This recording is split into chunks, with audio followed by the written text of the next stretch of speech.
Você acha que cada geração luta menos ou mais, ou cada geração luta pelo que precisa naquele momento?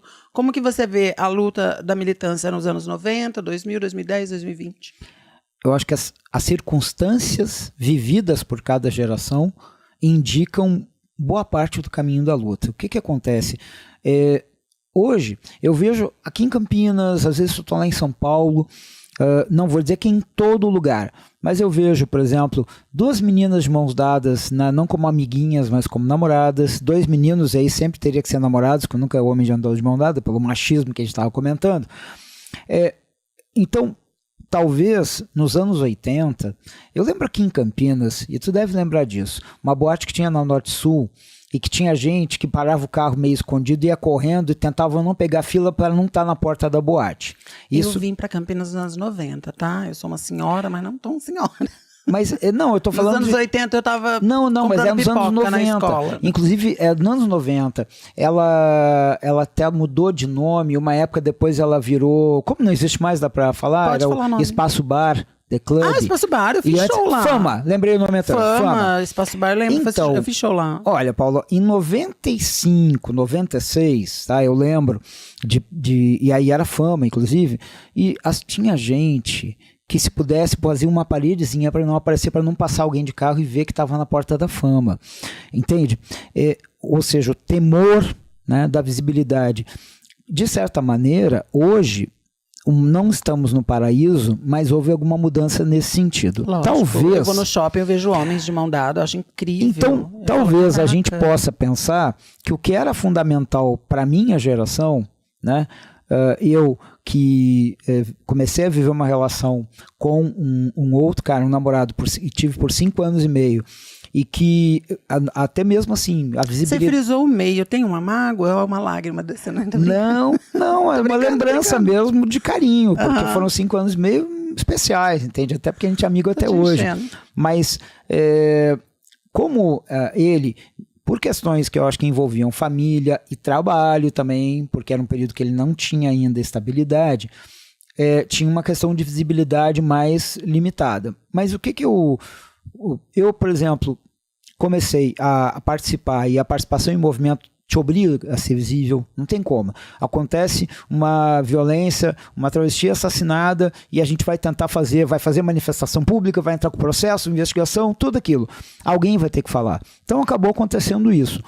E na época, para ter uma ideia, em 97, quando teve uma situação em Campinas, era contra as travestis que ficavam ali nas imediações do São Benedito, Bosque, etc., e criaram uma associação dos moradores do Largo do Pará, que era contra.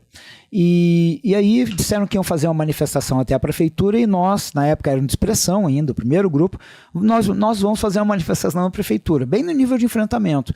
Fizemos, eles não fizeram nada, era só blefe, e a gente fez. E nós do grupo estávamos eu, o Fernando Tombolato era o presidente, eu era o vice, e tinha a Regina Bottari, e a Regina, ela tinha uma questão de limite com visibilidade.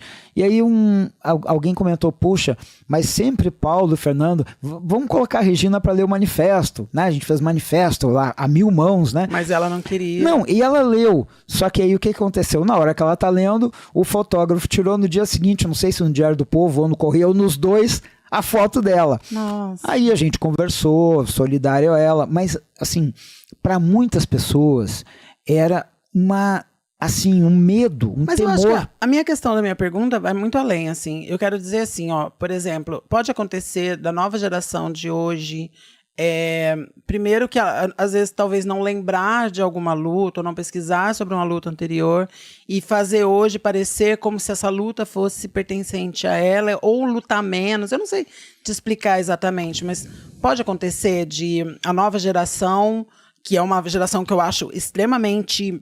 fala bem, é uma galera que gesticula bem, que sabe leis. Eu vejo as meninas novas falando, eu falo, caralho, como você sabe tanta coisa?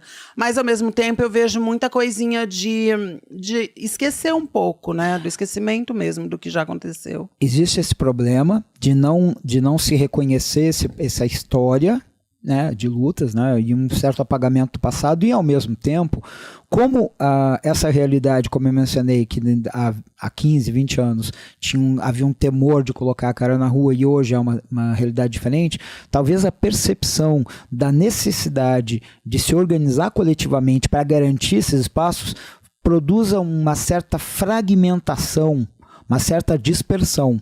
Não estou dizendo que isso aí é nenhum fim de mundo, meu Deus do céu, mas eu percebo hoje que existem grupos, mas que às vezes não se falam, não se comunicam. Tem muito grupo, muito mais do que a gente pode imaginar. Eu lembro que teve, sabe aquela época da lampadada na Paulista? Lembro. Paula, eu acompanhei, posso falar porque acompanhei bem de perto, e aquelas manifestações, as pessoas, aquele público, era puxado muito mais por grupos informais do que pelas ONGs, aquelas organizações, assim.